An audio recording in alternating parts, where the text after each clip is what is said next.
Here's the CBS News exclusive. American soldier kidnaps Afghan child.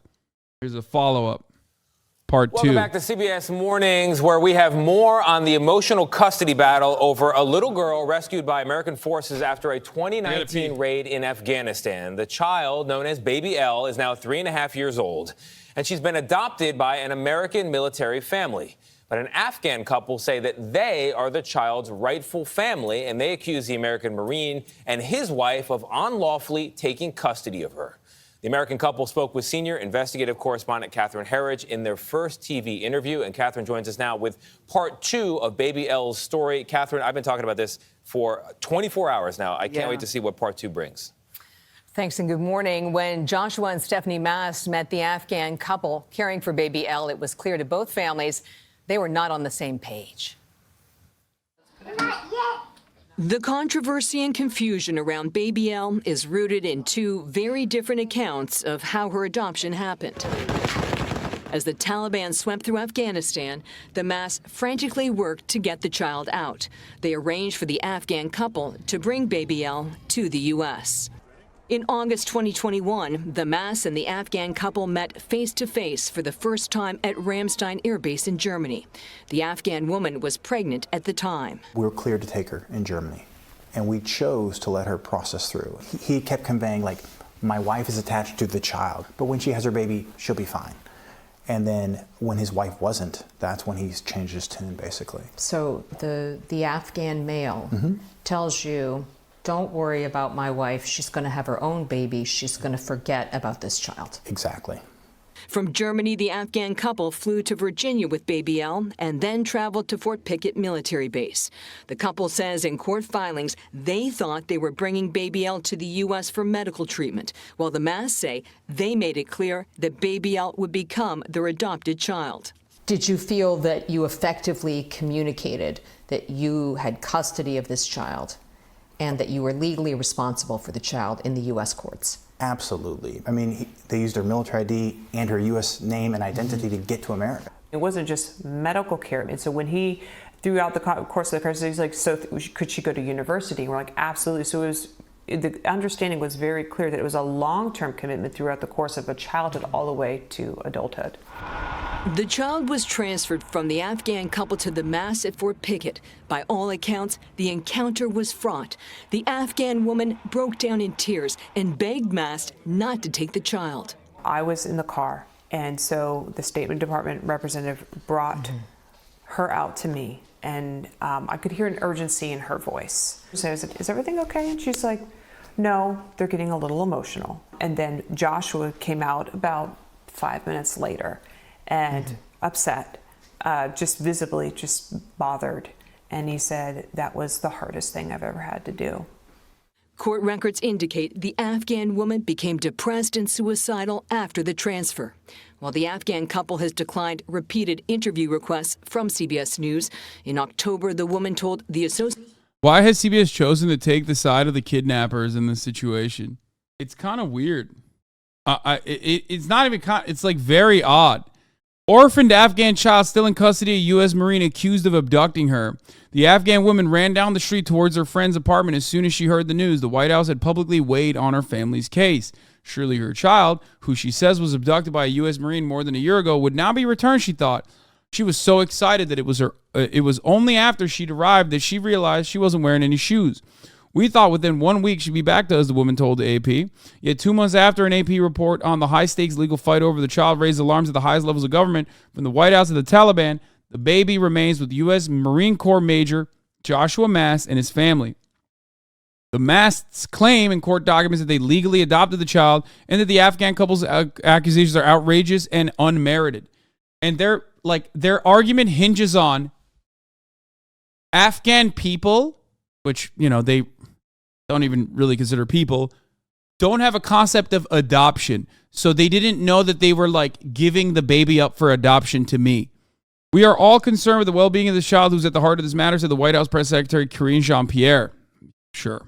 Last month, the U.S. Justice Department filed a motion to intervene in the legal wrangling over the fate of the child, arguing that the mass adoption should never have been granted. The government has said mass attempts to take the child directly conflicted with the U.S. foreign policy decision to reunite the orphan with their Afghan family. They asked that the case be moved from a rural Virginia court to a federal court, but were denied by presiding circuit court judge Richard E. Moore. Additionally, federal authorities say multiple investigations are underway. We all just want resolution for this child, whatever it's going to be, so her childhood doesn't continue to be in limbo. Samantha Fried, a court-appointed attorney assigned to look after the best interests of the child. We need to get this over right now. There are no do-overs. We need to get this right now.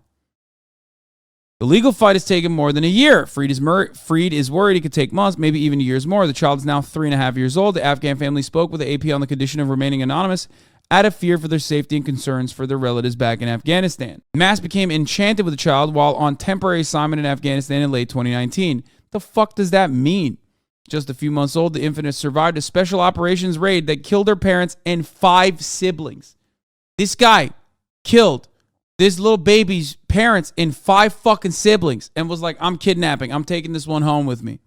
This is the guy that also refused for the federal government to step in on this case, by the way. Same judge, I guess. So if you want to understand what his perspective on the matter is going to look like, I mean, what do you think? Wait, I don't think that guy was a part of the raid, but his homies were. I think this was a guy who came in after, right? I don't think he was a part of the raid, personally. As she recovered from injuries in a U.S. military hospital, the Afghan government and International Committee of Red Cross identified her relatives and through meetings with the State Department arranged for their reunification. Child's cousin and his wife, young newlyweds without children yet on their own, wept when they first saw her, they said. Taking her in and raising her was the greatest honor of their lives. Yeah, it was a special forces raid, and then this Marine decided to adopt this baby. Well, not adopt, kidnap the baby. Let's use the correct term here. Nonetheless, Mass, in spite of orders from the military officials to stop intervening, was determined to take her home to the United States. He used his status in the military, appealed to political connections in the Trump administration, and convinced the small-town Virginia court to skip some of the usual safeguards that govern international adoptions. Finally, when the U.S. military withdrew from Afghanistan last summer, he helped the family get to the United States. After they arrived, they say, he took the baby from them at Fort Pickett, Virginia Army National Guard Base. They haven't seen her since and are suing to get her back. The family's accounts is that they claim that they gave the baby so that he could take medical care of her. I think that's what they said, right? The Afghan woman gave birth to a daughter just weeks after the girl they'd been raising was taken away from them. Every time they buy an outfit or a present for their daughter, they buy a second matching one for the child. They pray will come back to them soon. The Masts did not respond to repeated requests for an interview. Didn't they plan to toss her in the river, baby terrorist? Brother, that is literally the fucking, that's the CBS take. That's the Afghan forces that, are not exactly great, as we all know. That's the claim that the American forces made, saying that the Afghans on the joint conducted raid on this fucking compound decided to throw the baby in the river. This is way past that, okay? Yeah, the baby had a skull fracture and second-degree burns from the attack. They used the damage that the attack that killed her family they used that as a reason to take her. How fucking insane. 5 siblings dead, parents dead in the fucking joint attack, okay? And then the people that killed the parents and that killed the fucking 5 siblings turn around and go, oh, this baby, and injured the baby, okay? Decide, hey, we gotta fucking heal this baby. And that's what they use to kidnap this child. In court filings, Mass says he acted admirably to bring the child to the United States and care for her with his wife. They say they've given her a loving home and have done nothing but ensure she receives the medical care she requires at a great personal expense and sacrifice. Mass celebrated his adoption of the child, whose Afghan family is Muslim, as an act of Christian faith. Oh my God, he's such a gross freak, dude. All of these legal proceedings are taking a fuckload of time, and I think this legal paperwork that they're throwing in the way of the Afghan family is a deliberate attempt to stall, because these are formative years for the child's development. After a certain point, after 7 fucking years or whatever, or 5 fucking years, then it's going to be too late. They're going to say, well, it's actually really fucked up. This child has grown in the United States of America in this loving family and believes to be a part of this loving family. It is like unimaginably cruel. Unimaginably fucking cruel. The toddler's future is now said to be decided in a sealed secret court case in rural Virginia. In the same courthouse that granted mass custody, the federal government has described the custody order as unlawful, improper, deeply flawed, and incorrect, because it was based on a promise that Afghanistan would waive jurisdiction over the child, which never happened. The day Mass and his wife, Stephanie Mass, were granted final adoption, the child was 7,000 miles away with an Afghan couple who knew nothing about it. So an American court in Virginia, conducted by this judge who's like a racist piece of shit who decided the Confederate statues could not be fucking moved, that racist dickhead decided thousands of miles away that, yes, you bald fuck, Mr. Mast, have the right, the legal jurisdiction to kidnap this Afghan child. So then they brought the family to America. Under false pretenses, they stole the child, they stole the baby, and refused to give it back now. Now, considering the fact that the child's family, immediate relatives who do want to take care of her, are in the United States of America, perhaps unless masts have something to do with that, you know, I believe that they would probably also get them kicked off if they could, kicked out of the country if they could. You might be asking yourself the understandable question, why the fuck does this American family have to take care of this baby when the Afghan family's here? Well, to that, I have an answer for you. It's, I just want to keep the baby. That's it. That's the argument. And you can't do anything about it because my Christian faith decided that I, a white savior, will take care of this child. That's it. That's literally the only argument here. There's nothing else. White entitlement. Colonizer brain. Unimaginably cruel. Unimaginably cruel. What is also additionally disgusting by CBS is that this is a 2-parter docuseries or investigation that they've conducted, and the investigation is being brought up like this fascinating phenomena with so much uncertainty. When the terms are very uncertain, the terms are very certain. The federal government thinks that this is a kidnapping. They think this is unjustifiable. Think about that. The American federal government thinks this is unacceptable. But CBS News is doing everything they can to do agitated propaganda. That's how this fucking shit works. Associated Press, our hearts are broken. We have no plans for a future without her. In messages reviewed by CBS News, the Afghan man told an interpreter that he felt, quote, betrayed by Mast.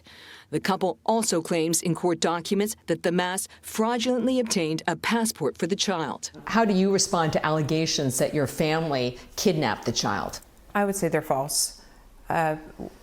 We have been honest about who we are and our concerns over the child from the very first day. According to court documents, the Afghan couple eventually relocated to Texas. The woman gave birth to a daughter not long after Baby L was transferred to the Mass. She told the Associated Press that every time she buys an outfit or present for her daughter, they buy a matching one for Baby L. For the last 16 months, Baby L has lived with the Mass and their 4 sons. Why are you sharing her story now? I think the reason that we chose to do PR. That's it. That's it. That's why they're talking about it, because it's PR. They know the court case is like open and shut, and they want to do PR, and they know that CBS is a perfect outlet that will do this white supremacist agitated propaganda. They will do the public relations for them. Look at this beautiful white couple. Look at this beautiful white Christian thing that they did. speak up finally is to just to tell the real story. We're not out to chase down the allegations or what has been said about us, but just to share from the heart what she's gone through, what our family's gone through, and why we did what we did. Mm-hmm. So to be clear, you wanted to stay in the background, but there was a tipping point. What was the tipping point?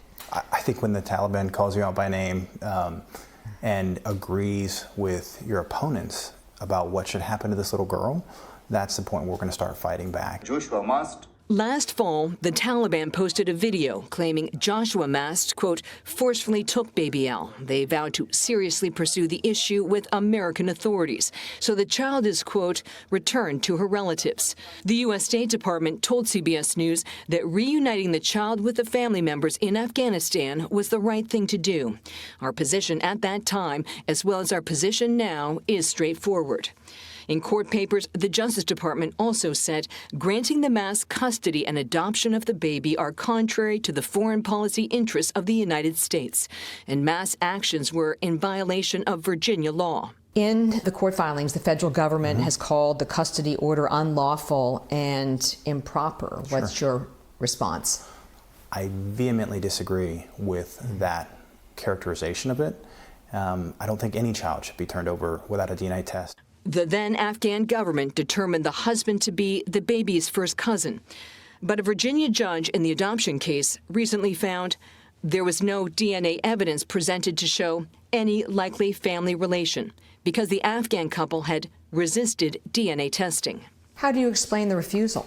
How do I explain the first? I think they know that they're not biologically related. All right, first official write-up. As the case plays out in the courts, the Mast priority, they say, is keeping Baby Elle safe. What's at stake? Her future, absolutely her life. I would say that her everything is at stake. And so we're going to continue to defend her just like with any of our other children. The Virginia judge also found that the Afghan couple can challenge the final adoption because they cared for the child for 18 months, but noted there are still questions to be answered on both sides. Adoption laws in Virginia are very strict, and after 6 months, adoptions are generally considered final. Successful challenges are extremely rare. And a 3.5-year-old, which is Baby Elle's age now, same age as Teddy, you're chatty, you're aware. If you've been living with this family for 18 months, any kind of movement out of there is going to be hard. But on the contrary, they spent nearly the same amount of time living with the Afghan family, right? So it's at a younger age. At a much younger age. But the Afghan family doesn't want to present any DNA evidence, number one. And number two, this only became an issue because both of her parents, excuse me, were killed in the war. Correct. So that's why she's an orphan. And as Gail mentioned yesterday, things can't get lost in translation. Yeah. But it seems like there's so much he say, she say with how their accounts aren't matching up. This is wild, dude. There is no he said, she said in this situation. It's literally he said versus everybody else who's correct. And everybody else also includes the Afghan government, the family members, the immediate family members of the baby, and I cannot believe I'm saying this, the motherfucking American federal government, dude. Their approach is one of the weirdest things I've ever seen in a story like this. You can tell they sat there talking about it forever yesterday off camera.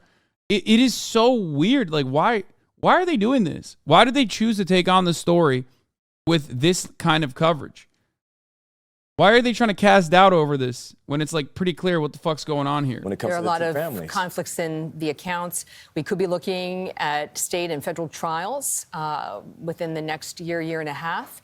Whatever the outcome, it's likely it could be appealed, so it's shaping up to be a years-long process. What I would say is that it's clear from our reporting that so many parties are invested in this child. Yeah. The Afghan Yeah. So many parties are invested. I mean, it's crazy. Bro, that's wild. This is insane. The Mast, the military service members, the nurses, the doctors that helped care for her. But the Justice Department doesn't appear to be supporting. The Justice Department is very clear that they feel that this adoption should never have happened, and they say... Look, this is the type of comment that I'm surprised I haven't gotten yet while covering the story. Bro, life in Afghanistan for women under the Taliban is way worse than life in the U.S. Babies living the dream right now. Yeah, dude, totally. We should kidnap every Afghan baby, actually, as a matter of fact. Except the parents are in Texas, you fucking idiot. What you said is unimaginably fucking insane and cruel. Like, you can't just literally kidnap children. What you are describing is the white supremacist justification for war crimes, okay? It is a war crime. It is like a universally recognized war crime to just like kidnap children after fucking destroying their lives and killing their parents, okay? But that is a justification as old as time itself. We did this with indigenous people after destroying them, okay? We did this with black people You know, your description is super old. Part of the reason why, you know, people consider it to be like a universally recognized war crime. Everybody does it. But also on top of that, the parents are in, the Afghan parents are now in America. So that argument doesn't even hold. It's a violation of U.S. foreign policy interests. I hope the judge Afghan family hasn't proven that they're really related to this little girl. and the prospects for a little girl in Afghanistan are not very good, as we've reported on this show. Right. But the Afghan couple is living here in the United States And will right stay? now. Well, they were paroled into the United States almost 2 years ago. It'll be 2 years ago in August. The Department of Homeland Security can't discuss specific cases, but there is a process to ultimately decide whether they would remain in the U.S. She's clearly loved by two families. Amazing That's it. story, Catherine. Deeply loved by two families. Yep. Yeah, she is. Boy, that's complicated. Thank you, Catherine. You're welcome. Thank you. Always good to see you. They aren't her parents, they're her cousins. What the fuck do you mean, brother? Yes, I know. They are her parents. They are the cousins of the child, and they have custody over the child. You want to know why they aren't her parents, like her immediate biological mom and dad? Because they were fucking killed in a raid. That's next of kin. The fuck do you mean?